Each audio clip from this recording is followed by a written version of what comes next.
Crypto markets are bleeding, Clarity Act uncertainty, and an upcoming Iagon WURTH presentation. Keep watching to find out why I'm bullish. Alrighty guys, another week, another circus in crypto. No intros, no fluff, we're just getting straight into it, starting with the charts. So as you can see here, things are more or less going sideways or bleeding. Bitcoin's going sideways, Ethereum's going sideways, BNB's going sideways, Cardano's going sideways. We can look at some Cardano native tokens. So over the last week, we can see there's some mixed responses. You can see Iagon has more or less gone sideways. World Mobile Token had a bit of a correction, 10% down after, 60% up in the last month. Knight is up 8%, so that's good to see. Strike is up 30% in the last week. And Liquid is up 27% as well. It's good to see some Cardano native tokens holding their own in these tougher times. So starting off with some news, recently you may have seen that there's been some Clarity Act tensions. So pretty much this is between the big crypto stakeholders and the banks. And the banks are a bit upset that their slice of the pie is getting a bit smaller. So what does that mean? The big debate is over that banks believe that the exchanges shouldn't offer stablecoin yield because that's their job, right? That's what they're saying. So they're upset that they're going to be losing that market. So that's what this big debate is about.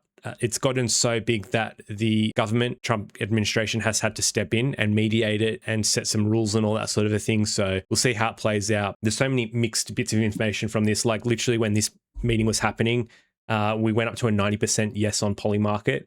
Then like a few hours later, we've gone down to a 70%. You can see some news coming out saying like Brian Armstrong are posting or saying bullish information like, hey, we think this is going to happen within the next few weeks. We've got some senators saying hopefully by April. Lots of mixed information. You've got Polymarket, you've got senators, you've got the crypto stakeholders all saying different things. So the best thing to do is just focus on the tokens that you're bullish about, keep your head down and DCA on that and let the bills be bills and sort themselves out, all right? So some positive news coming out. This Japanese fellow or person posted something about Iagon and WURTH, and Iagon responded, a partnership that is coming to fruition this month. We only have about 2 weeks left of this month, so that's quite bullish. Pooh Bear a while ago shared this LinkedIn post. It's of a member of WURTH, and they posted this.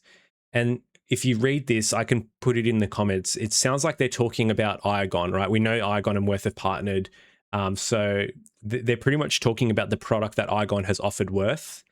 And you can see like IP protection gap, audit trail requirements, export control, like literally everything here is everything that Iagon has offered WURTH. So if you want, you can have a read of this. It's talking about how oiling rigs, they can't wait for parts. It impairs production, which impairs money output. So having them 3D printed reliably, IP protection is the solution. And they believe Iagon and the WURTH partnership that they're working on is the answer to that. It doesn't explicitly say Iagon. However, they have partnered and this is the product that Iagon is offering to WURTH. So this gentleman is actually talking at the Additive Manufacturing Strategies in New York. Now, additive manufacturing is just 3D printing. It's just another way of saying that.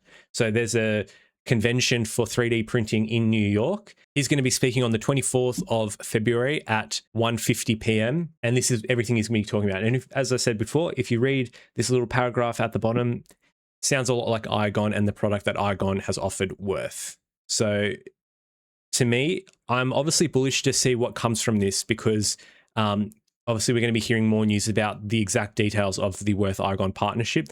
However, what I'm most excited about is every time Iagon is put up on some stage, the next AMA after that presentation, Nav or anyone in the team always talk about the growing interest in Iagon.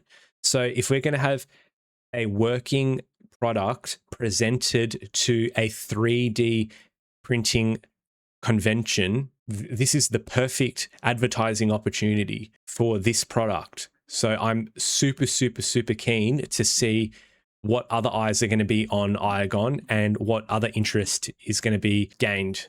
Who's going to be there, right? So these are some of the people that will be there.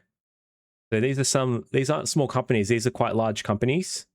So really cool to see. As I've said before, I'm very interested to see what other interest is going to be gained from people like this in Iagon. And just a small little anecdote from Headwest that I really liked.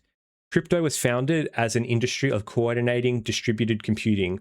What's more worth it than a project that has patented IP for computing and storage? Wow. That's a mic drop comment for me. So anyways, I hope you guys have liked this video. If you found any of this news beneficial, please follow me on X and subscribe to me on YouTube. I do regular deep dives and weekly news updates. And if you have any feedback, questions, comments, just drop a comment. Greatly appreciate it, and give us a like. So I hope you all have a great week. See you for the next one.